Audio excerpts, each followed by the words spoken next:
Curse of being too good. इसका मतलब ये नहीं है कि अच्छा इंसान होना ही गलत हो गया, लेकिन चाय में अगर शक्कर ज़्यादा हो जाए तो उसे भी तो कोई नहीं पीता ना।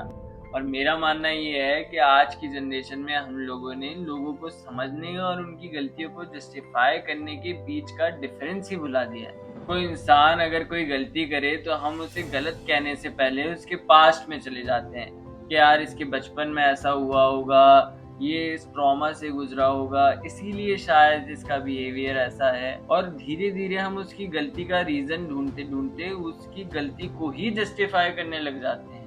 मेरी एक दोस्त है, वो एक लड़के को बहुत पसंद करती है, उसके लिए हमेशा अवेलेबल रहती है, उसके एक फ़ोन पे भागी भागी उसके पास पहुंच जाती है। और उस लड़के को भी ये बात पता है कि वो उसे कितना पसंद करती है, लेकिन फिर भी वो उसे कोई क्लियर रिस्पॉन्स नहीं दे रहा। क्यों? हाँ भाई, ऑब्वियस है ना यार। जब बिना किसी क्लियर रिस्पॉन्स के इतनी अटेंशन मिल रही है तो किसी कमिटमेंट में बंधना ही क्यों। और अगर कमिटमेंट में बंध गए तो बाकी लड़कियों से जो इतनी अटेंशन मिल रही है वो कैसे मिलेगी। लेकिन मेरी दोस्त को कौन समझाए, वो तो उसका बिहेवियर पता करने के लिए उसके पास्ट में पहुंच गई कि इसके पास्ट में ये हुआ, ये इस ट्रॉमा से गुजरा, इसीलिए आज ये कमिटमेंट नहीं दे पा रहा है।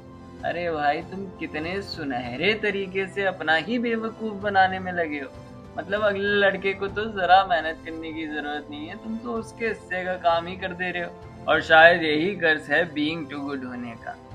कभी कभी आप सामने वाले को समझने में इतने मशरूफ हो जाते हैं कि खुद पे क्या बीत रही है ये समझना जैसे भूल ही जाते हैं। अगर आपकी ज़िंदगी में भी कोई ऐसा दोस्त है तो ये वीडियो उसे ज़रूर भेजें। और अगर आपकी भी कोई ऐसी स्टोरी हो तो कमेंट में मुझे ज़रूर बताएं।